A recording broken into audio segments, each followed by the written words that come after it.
서울 변두리 재개발의 그림자가 드리운 오래된 아파트 단지에 박순자 할머니가 살고 있습니다. 75회의 세월을 살아오신 할머니의 손은 평생 가족을 위해 부지런히 움직였습니다. 하지만 지금 할머니의 세상은 조금씩 어둠 속으로 가라앉는 듯합니다. 남편과 일찍 사별하고 두 아들은 각자의 보금자리에서 바쁜 삶을 살고 있습니다. 어쩌다 한 번씩 걸려오는 전화는 할머니에게 잠시의 위안이 되지만 이내 찾아오는 정적은 더욱 깊은 외로움을 남기곤 했습니다. 할머니의 일상은 점점 더 복잡해지고 있었습니다. 버스 정류장의 QR코드, 은행 창구 대신 늘어선 키오스크, 병원 예약 앱, 심지어 동네 마트의 할인 쿠폰마저도 스마트폰 없이는 그림의 떡이 되었습니다. 손끝 하나로 모든 것이 해결되는 세상에서 할머니의 손은 점점 더 설 곳을 잃어갔습니다.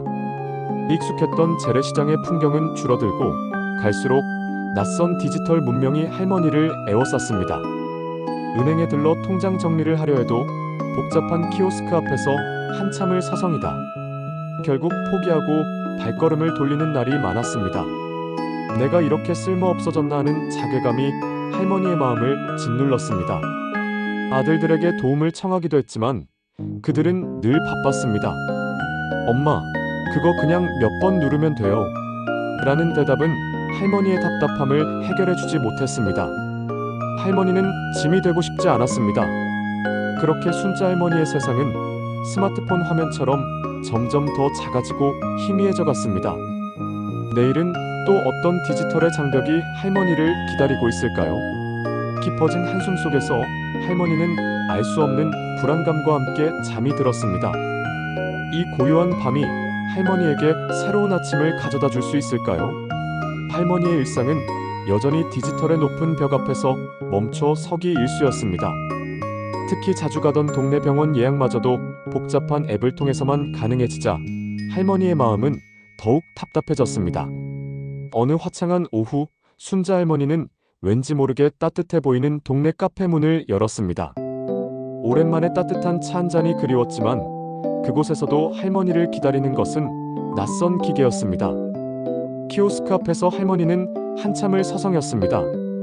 작은 글씨들은 눈에 들어오지 않고 복잡한 화면은 할머니의 머릿속을 하얗게 만들었습니다. 등에서는 식은땀이 흘렀고 뒤에 줄 선 젊은이들의 시선이 따갑게 느껴졌습니다. 지운 청년의 따뜻한 한마디에 할머니의 얼어붙었던 마음이 조금씩 녹아내렸습니다. 지우는 할머니의 주문을 받아주고 직접 결제까지 대신 해주며 키오스크 사용법을 차근차근 알려주었습니다. 그 진심 어린 배려가 할머니에게는 큰 위로가 되었습니다. 그날 이후 순자 할머니는 종종 지훈의 카페를 찾았습니다.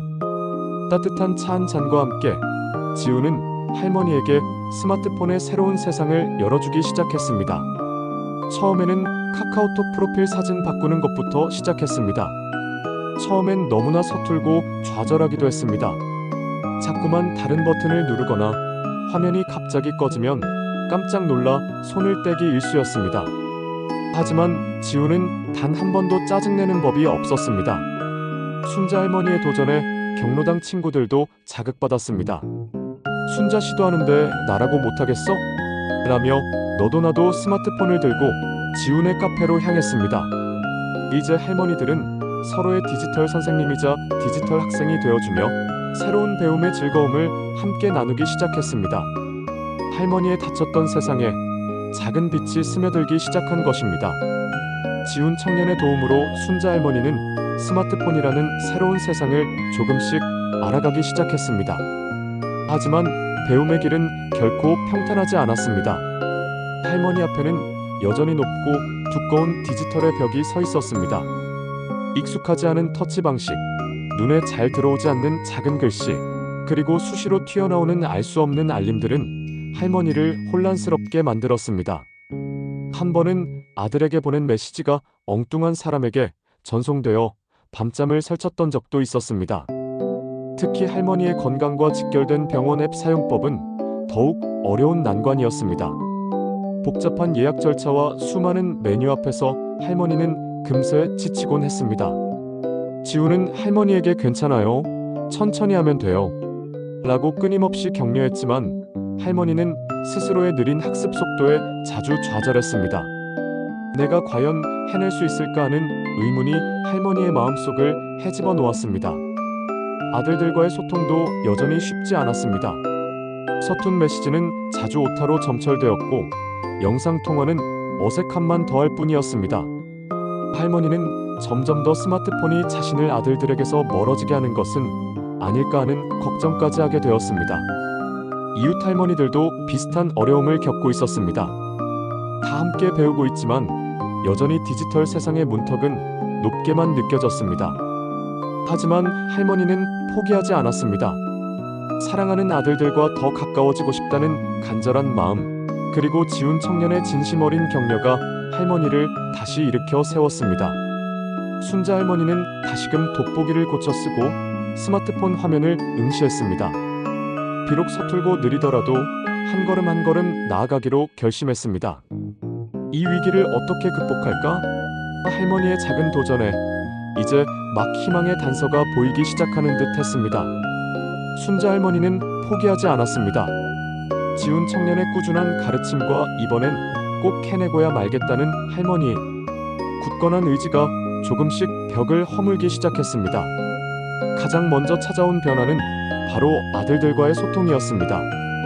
밤늦도록 연습한 덕분에 할머니는 이제 서툴지만 한 글자 한 글자 정성껏 아들들에게 메시지를 보낼 수 있게 되었습니다. 처음에는 어머니가 이런 것도 하실 줄 아네? 하는 놀라움이었습니다. 하지만 곧 서툰 맞춤법과 투박한 표현 속에 담긴 어머니의 진심 어린 사랑이 아들들의 마음에 가닿았습니다. 지우는 때때로 아들들에게 할머니의 스마트폰 교육 과정을 전해주며 그들로 하여금 어머니에게 더 깊은 관심을 갖도록 도왔습니다. 예전에는 어색하기만 했던 영상통화가 이제는 할머니와 아들 가족을 이어주는 소중한 창구가 되었습니다. 아들들은 어머니가 보내온 서툰 메시지와 밝아진 영상, 통화 속 모습에서 그동안 바쁘다는 핑계로 어머니의 외로움을 제대로 헤아리지 못했던 자신들을 반성했습니다. 가족 간의 벽이 허물어지고 소통의 물꼬가 트이기 시작했습니다. 할머니는 이제 혼자서도 택시 앱을 이용해 장을 보러 가고 마트 앱으로 할인 쿠폰도 척척 사용했습니다. 이 작은 성공들이 쌓여 할머니에게는 전에 없던 자신감과 활력을 불어넣어 주었습니다. 깊어진 외로움과 단절감은 점차 사라지고 할머니의 얼굴에는 환한 미소가 번지기 시작했습니다. 이제 남은 마지막 과제, 바로 병원 앱을 이용한 예약 변경만이 할머니의 완전한 독립을 기다리고 있었습니다. 할머니는 마침내 그 벽을 넘어설 준비가 된 듯 했습니다. 지운 청년의 따뜻한 마음과 순자 할머니의 끈질긴 노력이 마침내 결실을 맺었습니다. 할머니의 작은 스마트폰은 이제 더 이상 낯선 기계가 아닌 세상과 소통하는 든든한 동반자가 되어 주었습니다. 할머니의 마지막 난관이었던 병원 앱 사용. 할머니는 더 이상 망설이지 않았습니다. 익숙한 손길로 앱을 열고 진료 예약을 변경하고 복잡했던 검사 결과까지 직접 확인하는 데 성공했습니다. 의사 선생님에게 자신감 있게 말하는 할머니의 목소리에는 오랜 시간 겪었던 불안과 좌절을 이겨낸 당당함이 가득했습니다. 할머니는 드디어 완전히 혼자 힘으로 디지털 세상의 벽을 넘어서는데 성공한 것입니다. 아들들은 어머니의 놀라운 변화에 감격했습니다. 그들은 이제 더 이상 멀리서 지켜보는 것이 아니라 자주 찾아뵙고 함께 시간을 보내며 어머니와 깊이 소통하려 노력했습니다. 가족 간의 단절감은 사라지고 따뜻한 유대감으로 가득 채워졌습니다. 지운 청년은 할머니의 환한 미소와 진심 어린 감사에 큰 보람을 느꼈습니다. 그의 작은 친절이 한 사람의 삶을 송두리째 바꿔놓은 것입니다. 이제 순자 할머니는 경로당의 디지털 멘토가 되었습니다. 할머니의 이야기는 다른 어르신들에게 큰 용기와 희망을 주었고 함께 배우고 나누는 따뜻한 공동체가 만들어졌습니다.